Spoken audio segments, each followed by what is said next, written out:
Hai anak-anak kelas 4, apa kabar?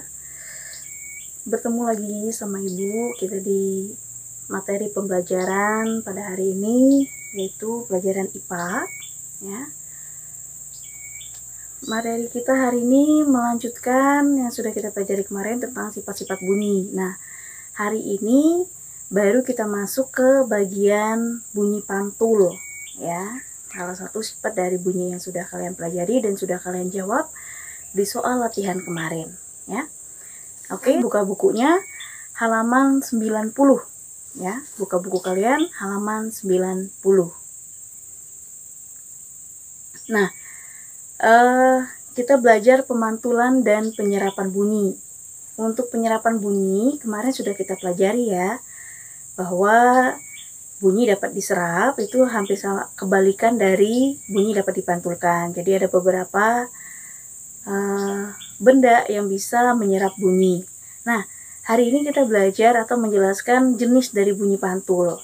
Seperti yang kita ketahui kemarin, bunyi pantul atau bunyi dapat dipantulkan, ya, itu artinya bunyi itu mengenai suatu benda yang permukaannya adalah keras, ya. Ibu ulang.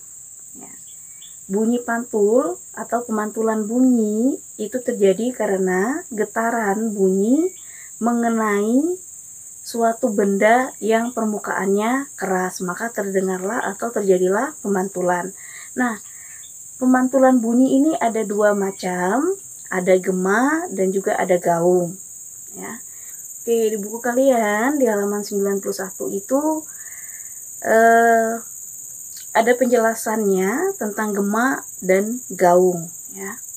Nah, Ibu akan berikan ringkasannya atau penjelasannya biar lebih memahami. Kalau gema itu adalah bunyi pantulan yang terjadi setelah bunyi asli, ya. Ibu ulang. Gema adalah suara pantulan yang terjadi setelah bunyi asli. Artinya seperti ini. Misalnya Ibu mengatakan hai, maka gemanya akan berbunyi sama tapi setelah suara asli Ibu, ya. Hai, hai. Nah, yang di sana itu, ya, hai yang kedua atau hai yang ketiga, hai keempat itu adalah gema, ya. Paham ya? Ibu ulang. Gema itu adalah suara pantulan yang terjadi setelah bunyi asli. Contoh, ya. Ketika Ibu mengatakan hai, nanti ada bunyi gema, ya. Baru setelah Ibu selesai bilang hai, baru ada gemanya, ya. Hai, hai, hai, hai, hai. Nah, itu gema, ya. Jadi bunyi asli itu terdengar jelas, ya, dan kemudian bunyi gemanya pun terdengar dengan jelas, ya. Nah, biasanya ini terjadi karena jarak antara sumber bunyi dan sumber pantul itu sangat jauh, ya. Ibu ulang, ini terjadi karena jarak sumber bunyi dengan jarak bidang pantulnya atau permukaan yang dapat memantulkan itu sangat jauh, maka suara pantulannya itu terdengar atau terjadi setelah bunyi asli, ya. Seperti Ibu tadi bilang, ya. Ketika Ibu bilang hai sekarang, nanti ada hai kedua, hai ketiga, hai keempat, itu sudah gema, ya. Nah, itu untuk gema. Oke, berikutnya untuk gaung. Gaung adalah suara pantulan yang bersamaan dengan bunyi asli. Ibu ulang, ya. Gaung adalah suara pantulan yang bersamaan dengan bunyi asli sehingga tidak jelas terdengar. Oke, pahami dulu ya. Suara pantulan yang bersamaan dengan bunyi asli sehingga tidak jelas terdengar. Contohnya gini, Ibu jelaskan, ya. Kalau gaung itu dia bersamaan. Contoh, misalnya ketika Ibu bilang hello, hello. Nah, tidak ada jarak, ya. Jadi ketika Ibu bilang hello, hello. Nah, itu gaung. Hello, hello, hello, hello, hello. Itu gaung. Jadi yang kita dengar itu tidak terlalu jelas karena dia bersamaan dengan bunyi aslinya. Ya. Ibu ulang, ya. Ketika ibu mengatakan kata halo, ya. Halo, halo, halo, halo. Itu. Ya. Itu namanya gaung. Bersamaan. Pantulan sama asli bersamaan sehingga kita nggak jelas mendengarkan. Ya. Beda dengan gema.